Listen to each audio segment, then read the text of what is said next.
Resident Evil Code Veronica was the beginning of a new era for Resident Evil. It jumped to full 3D backgrounds followed multiple character arcs. It changed the way the series looked and the way we played it. For some people, this is one of their favorite Resident Evils in the series. For others, it's pretty close to the bottom.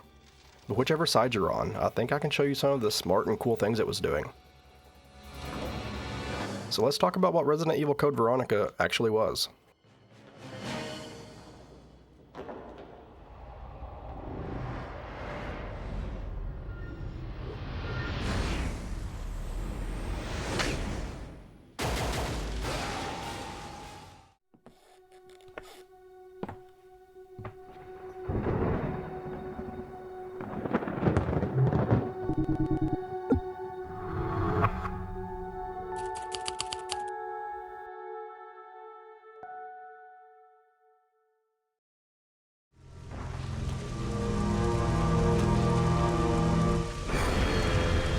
So we have to start where Resident Evil was in '99. The first two games were built around pre-rendered backgrounds, fixed cameras. That was part of the identity. But by the end of the decade, that style was starting to feel a bit old. New consoles were pushing full 3D environments. The Dreamcast was the first one out of the gate. PS2 was right behind it. If Capcom wanted Resident Evil to feel modern, they'd have to move past the static backdrops. Originally, they tried to bring Resident Evil 2 to the Sega Saturn. That port didn't work out. The Saturn's version would have needed major cutbacks in visuals, so instead of forcing it, Capcom decided, let's build something new, completely from the ground up, to show off what the Dreamcast could actually do. Coming back to haunt your dear brother. Wesker? That's how Code Veronica started. It wasn't planned as a side story, it was Capcom's first real push into a fully 3D Resident Evil. They even outsourced a big chunk of the work. Only 2 Capcom staff stayed on full-time, director Hiroki Kato and stage planner Kaori Nishio. Most of the art, models, and programming were done by Nextech, Tosei, and contractors. Please deposit any metallic items you have in the security box. And the big shift you'll notice right away is the camera finally moves. It isn't locked to a background image. It tracks Claire's through halls, swings around corners with her. It even pulls back on balconies so you can feel the scale of the room. That change matters because it turns level design into stagecraft. These grand halls suddenly feel like grand halls. You can feel how tight some of the narrow areas are. Lighting reacts to you in real time instead of being baked into an image. Just go. I'll be fine. But Chris... You've got to save Steve. Go! Capcom released it on the Dreamcast first in 2000. The problem was, Dreamcast didn't have the reach they hoped for. So a year later they put out Code Veronica X. It added some extra cutscenes to reach a bigger audience.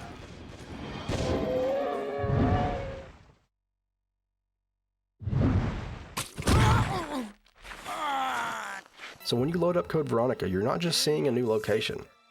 You're seeing the franchise step into a new era, a new stage, full 3D spaces, a moving camera, and new ways they could build up the tension.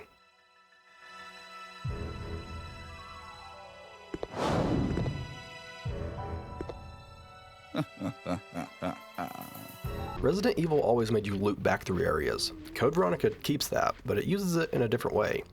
You're not just running back to pick up a key you missed, you go back to places that feel different the second time. Sometimes it's because an enemy shows up where it was an empty space before. Sometimes the camera angle flips and now you see the space differently. Every trip back is supposed to change the stakes.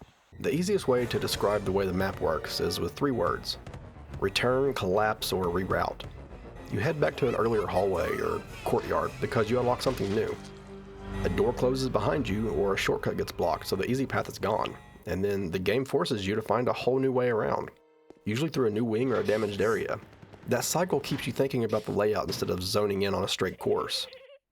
Welcome, Claire. Consider the area you are in a special playground I have prepared just for you. Please try and keep me amused, and do not disappoint me by dying too soon. I so want to enjoy this. Because the whole game is rendered in 3D, Capcom could tweak the way rooms connect and how cameras aim at them. A hallway that felt safe the first time can feel hostile later. The more the map shifts, the more you have to keep rebuilding your mental map of the place. That's the real hook of the level design. Most of the routes in Code Veronica are long. You cross several rooms or yards before you hit the next save room or puzzle step. That distance is what makes your ammo and healing items feel precious. You have to start planning. How far can you go before you need to save again? Do you need to carry this extra herb or this puzzle item or key with you? A bad choice halfway across the island can make the trip back feel scary.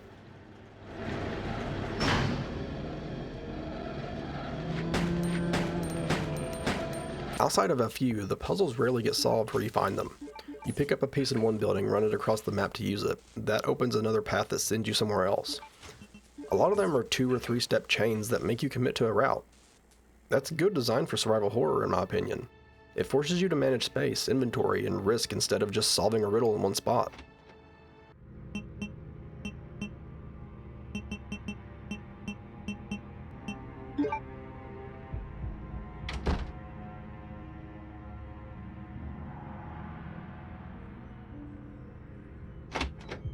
Halfway through the story, you switch from Claire to Chris. And this isn't just a story beat, it changes how the map feels. Claire's half is about surviving and scraping by. When Chris shows up, you already know half the spaces, but they're a lot more dangerous. You feel like you're pushing forward to clean up the situation instead of just hanging on.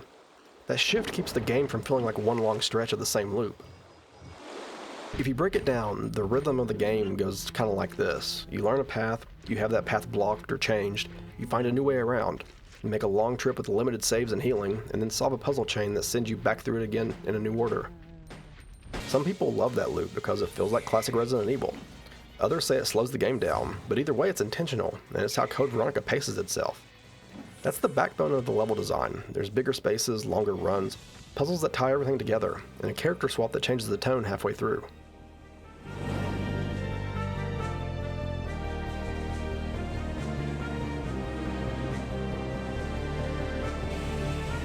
So the game doesn't really change how you fight from the previous titles.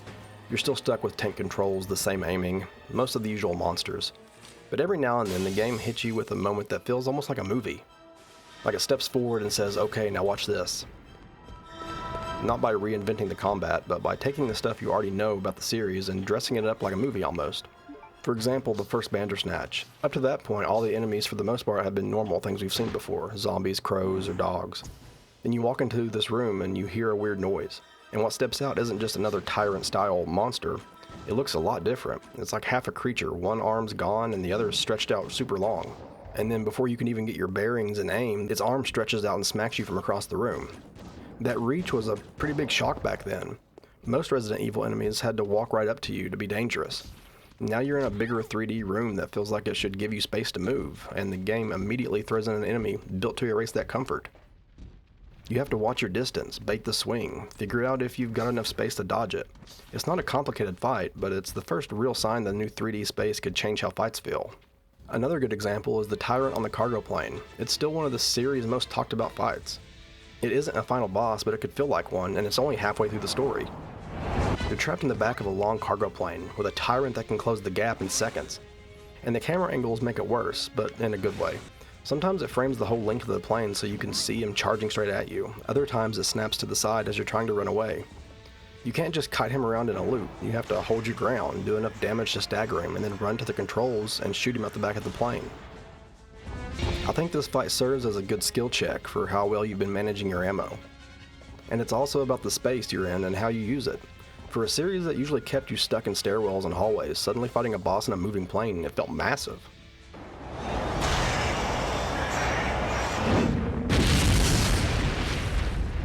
And then the final boss, Alexia. Resident Evil has always done big, nasty final bosses, but Alexia's whole arc makes hers hit harder. She starts as this calm, aristocratic figure, the last Ashford, looking down on everyone else. Then she mutates, and you watch that mask peel away step by step. The first form still looks mostly human, just sprouting tendrils. And the second form whips those limbs across the arena and spawns smaller creatures that swarm you.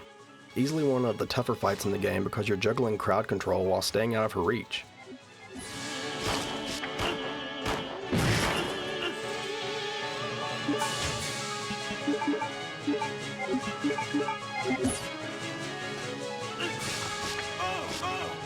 And then she shifts again. She starts flying, floating, almost angelic in a Gothic sci-fi way. Back then, seeing her transform across multiple stages, it felt like a showcase. The fights weren't perfect, but they sell the idea that this was a bigger, stranger Resident Evil moving into spectacle.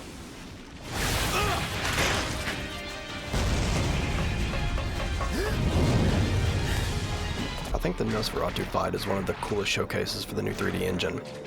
You're out on this metal platform in the Antarctic wind. There's no walls or cover, it's just open edges. And if you fall off, you'll die instantly. The game urges you to use a sniper rifle here, which already feels very different for Resident Evil. So instead of planting your feet with a shotgun, you're aiming down a scope while everything's shifting around you. His weak spot's on his chest, so you actually have to line up shots and take your time. Meanwhile, the wind is constantly dragging the poison he sprays in random directions. Sometimes it blows it straight at you. Sometimes it sweeps it across the platform, so you have to reposition. And if you get too close to him trying to dodge it, he can literally knock you right off the edge.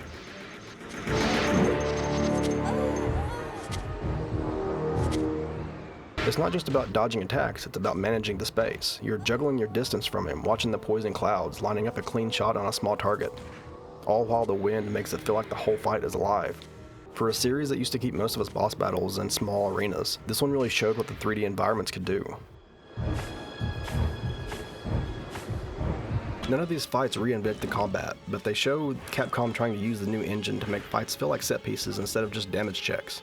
Moments where the game stops being hallway-to-hallway survival horror and leans into a bit of theater, bigger spaces, dynamic camera angles, and bosses that make the room itself part of the fight.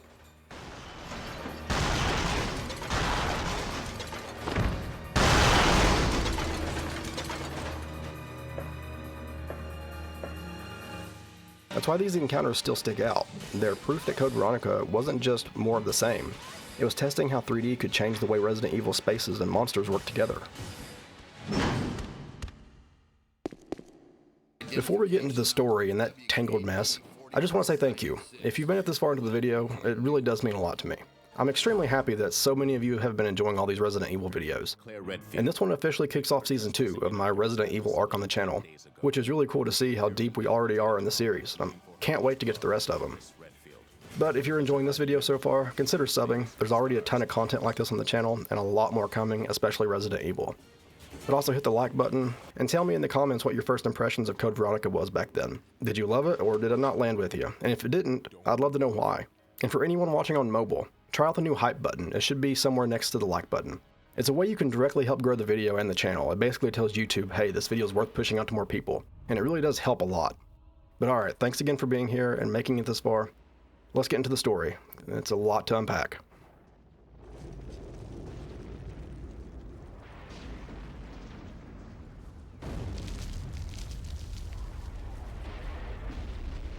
So let's start with the backbone of the story, Claire and Chris. This is the first Resident Evil that really puts both of them at the center. And it's not just about the two of them meeting up again. The way their arcs trade places is basically the whole structure of the game. Claire opens the story already on the move. After Raccoon City, she's hunting for Chris still. She sneaks into an Umbrella facility in Paris, gets caught, and gets shipped off to Rockford Island. She wakes up in a cell during an outbreak that's already in progress. Rodrigo, the guard who locked her up, he ends up freeing her just because the place is already coming apart.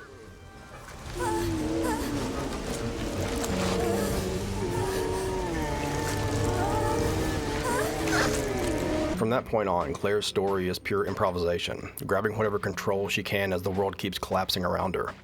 That's what makes Claire feel different here. She's steady and competent at the start. She's been through this before, but every step chips away at that control. There's new monsters, new betrayal, running out of resources, Steve's situation getting worse.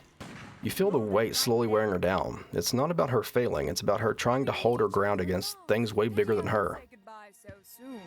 I am Alexia Ashford. For the pride of the Ashford family, I will kill you. She eventually escapes the island with Steve, only to find out Alfred Ashford had rigged the plane to autopilot them straight to Antarctica. Now she's in even deeper.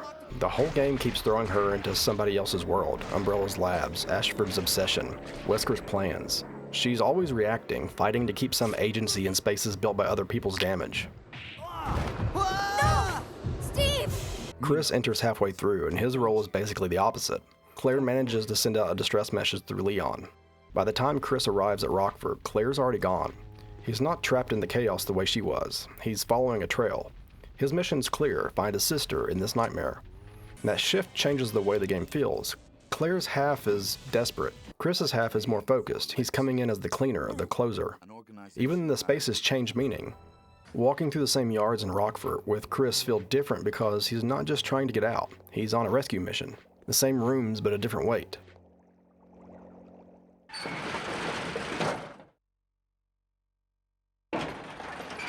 This makes their arcs feel like reversal. Claire starts steady and strong and gets eroded over time until she's forced to hand things off. And Chris shows up late but steadies the story. It's not a power fantasy, it's two people carrying the same burden at different points until one can't anymore.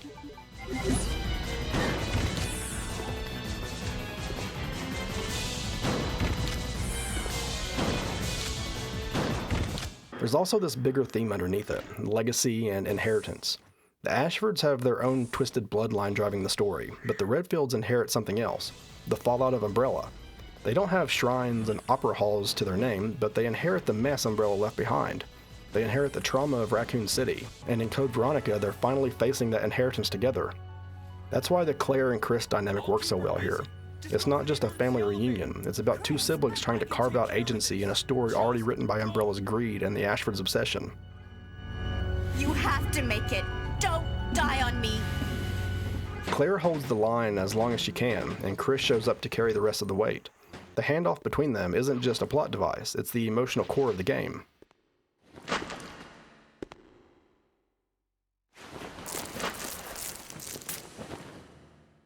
And then we have Steve Burnside's side of all this. He's almost like a mirror image of Claire.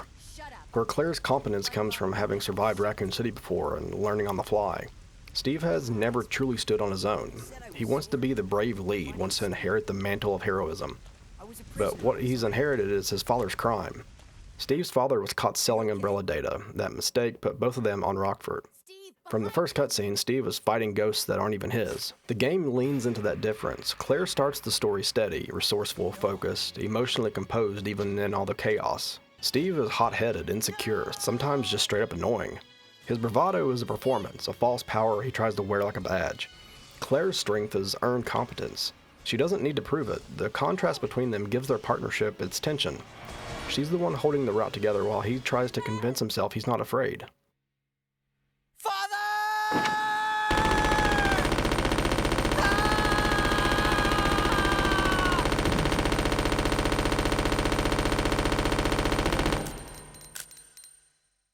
That tension makes their bond feel human rather than romance first.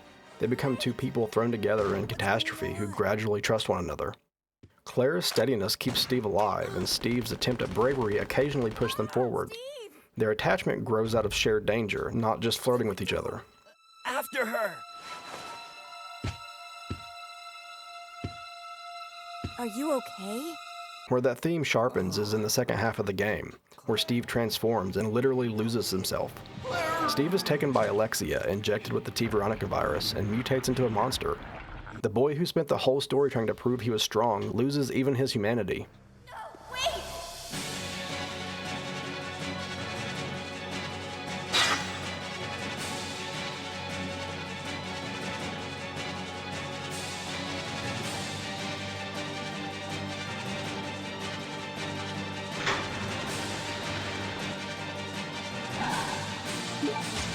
It makes the theme literal of fragile versus false power. The mask he wore collapses, his body betrays him, and everything he wanted to be is stripped away. But there's a spark of redemption here. He fights his way back to consciousness long enough to save Claire and turn on Alexia. His final words to Claire carry the weight of someone who wanted to mean something and only found that meaning in his final act.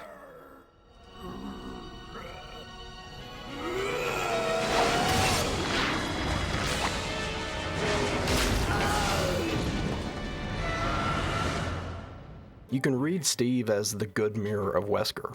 Both are shaped by Umbrella's experiments, both altered by the virus. But where Wesker embraces the power and the control that comes with it, Steve clings to his humanity, even as he's losing it. That duality keeps the story from being a simple good versus evil arc. It's about how people respond to the same legacy, whether they surrender to it or fight to hold on to themselves. And in the end, Steve's story loops back into the larger theme of agency versus fate. He never really got to choose his path. His father's betrayal, Umbrella's experiments, the island's collapse. Each step was forced on him. His attempt to prove himself strong becomes the very thing that undoes him. For Claire, it's another blow in the long fight to keep agency in a world built by other people's obsessions. For Steve, it's tragedy. The bill that comes due for borrowed power.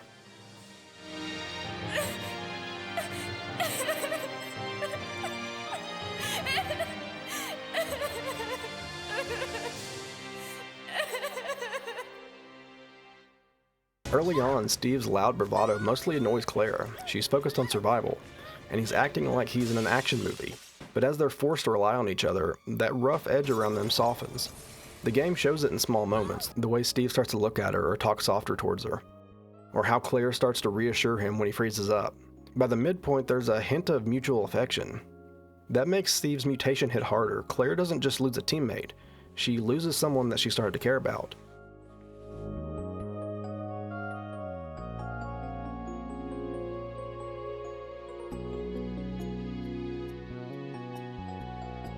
His final scene works because that affection feels genuine. Claire's grief is real. It's not so much about a love story cut short, it's about a fragile connection between two survivors being torn away at the worst possible moment.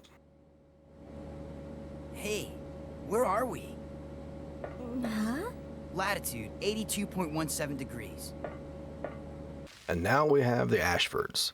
They're the heart of Code Veronica's setting. Everything on Rockford Island, the mansion, the labs, even the island's mood, exists because of this family's obsession with its own name. Alfred Ashford runs the place. On paper, he's the commander of Rockford. In practice, he's more like a curator of a crumbling museum. The Ashfords were one of Umbrella's 3 founding families, but by the time we meet Alfred, the family's dying out.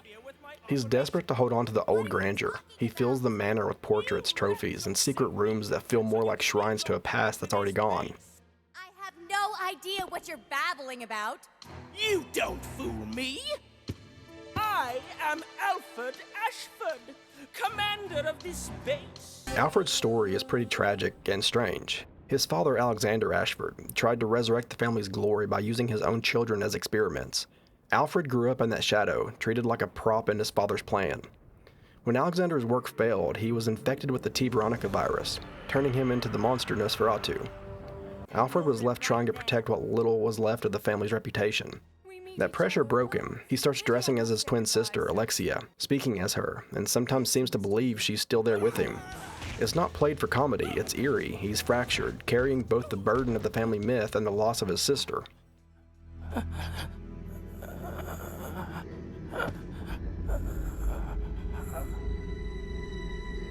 What? No!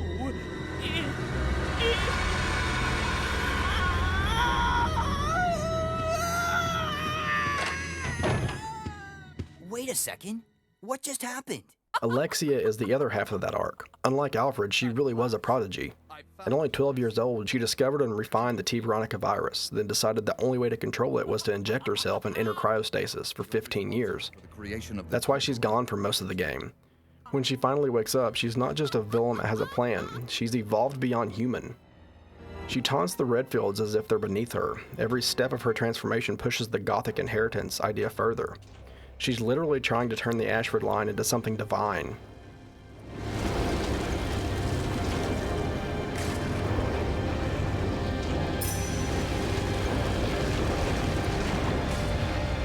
The mansion and the labs reinforce all that. Most Resident Evil settings are creepy, but the Ashford estate feels theatrical.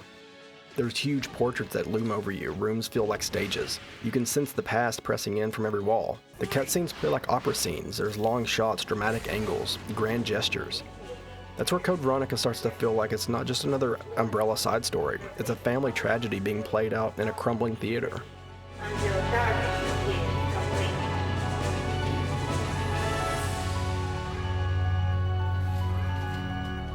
I'll keep her busy.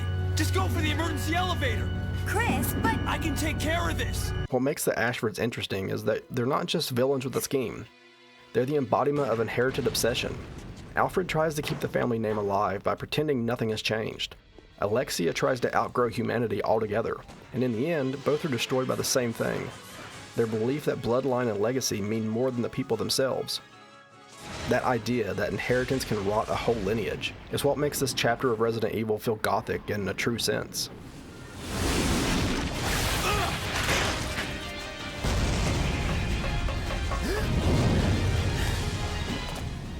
And then finally there's Wesker. He isn't here to be a main character. He's the pressure in the story.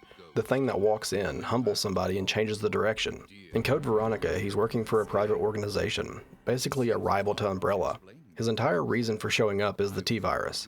And that's it. The whole attack on Rockford Island that kicks off the outbreak, that's tied to Wesker's group raiding the island to steal Alexia's work. When he finally steps back into the picture, it's a big reveal. This is the first time we've seen him since the mansion incident in the first Resident Evil game. And now he's not just alive, but he's different. He has enhanced reflexes and human strength. Chris even recognizes in the fight that Wesker isn't human anymore. Wesker's role is to keep everyone else off balance. He's the one who knocks the Redfields' plan sideways, trying to steal samples, taking Steve's body after the mutation, forcing Chris to fight him while the facility is collapsing. Every time he appears, the power dynamic shifts. And as I mentioned in Steve's section, there's a nice mirror between the two. Both of them are products of Umbrella's experiments. One is an unwilling test subject who loses himself, and the other fully leans into it and calls it evolution. Wesker represents the path Steve could have gone down if he'd embraced the monster instead of trying to hold on to his humanity. And there's that whole question of fate versus choice. Wesker likes to act like he's above it all, that everything is done in his own will, but he's still another person shaped by Umbrella's legacy. Just like the Ashfords, just like the Redfields, just like Steve. That's part of what makes Code Veronica feel so tangled. Everybody's fighting to steer their own life while trapped inside the fallout of someone else's obsession.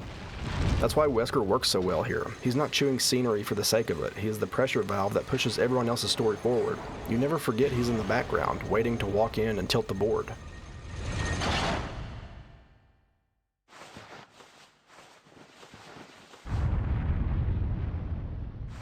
When you pull back from each of those arcs, you start to see why Code Veronica feels so different. This isn't a simple survive the outbreak and reach the lab story like the first three games. It's a web.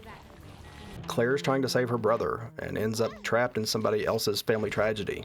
Chris shows up halfway through carrying the weight of the fight against Umbrella. Steve's a kid caught in his father's shadow who wants to be a hero and can't hold it together. The Ashfords are imploding under generations of obsession, and Wesker just keeps stepping in to remind everyone there's still pieces on a bigger board. For the first time in the series, Resident Evil isn't telling one straight line survival story. It's juggling 4 character-driven arcs that crash into each other.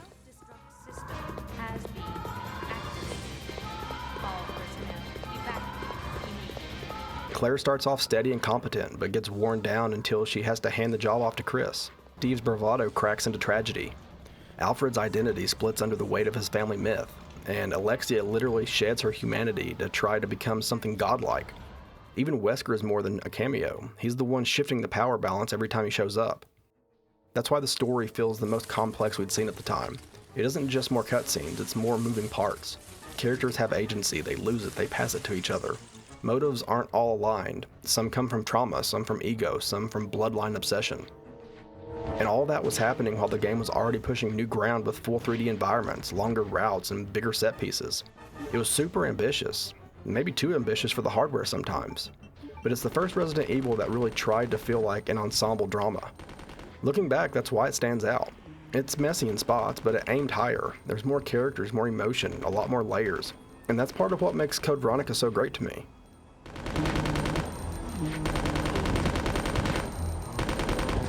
Reviews at the time were mostly positive. People loved the atmosphere, the visuals, and the scope of the story.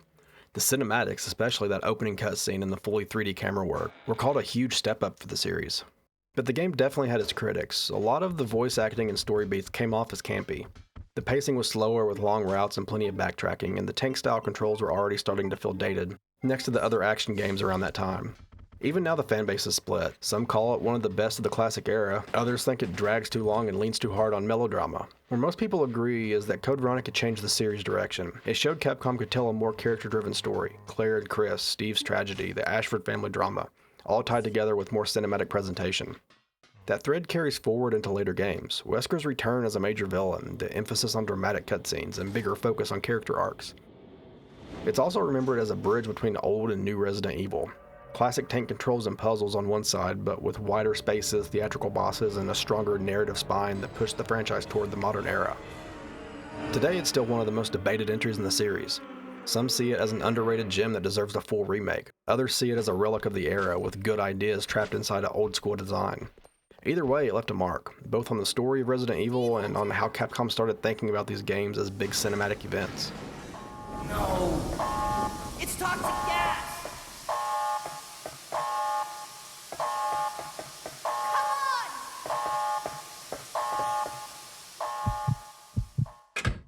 hope somewhere in all this I was able to show a few of you who never liked Code Veronica that there's still some really cool stuff here worth appreciating. It's always been one of my personal favorites in the series. I first played it as a kid on the Dreamcast, sitting on the floor in my grandma's house. It's one of those games that sticks to a specific memory. To this day, every time I play it, I can almost smell the house. That's what I love about these older Resident Evil games. They aren't just games, they're snapshots of where we were when we played them. I know I didn't cover everything about this game, but the video's already running past 30 minutes, and I didn't want to drag it out any longer. But either way, I love Code Veronica. I wish so badly it would get a proper remake. Something on the level of what we got for Resident Evil 4. Seeing this story rebuilt in the RE engine would be awesome. But if you made it to the end, thank you so much for sticking with me. If you enjoyed the video, hit the like button, drop a comment, and tell me what your memories of Code Veronica were, or where you first played it. If you're watching on mobile, don't forget to tap the hype button. It's a great way to help boost the video, and tell YouTube to show it to more people. And of course, consider subbing. There's already a whole stack of Resident Evil content on the channel, and a lot more coming. But thank you again for spending time with me. And as always, I'll see y'all later. Please promise that you won't leave me alone again. I'm sorry, Claire, but it's not over yet. There's still something we've got to do. You mean... Yeah, it's payback time. We've got to destroy Umbrella. Now, let's finish this once and for all!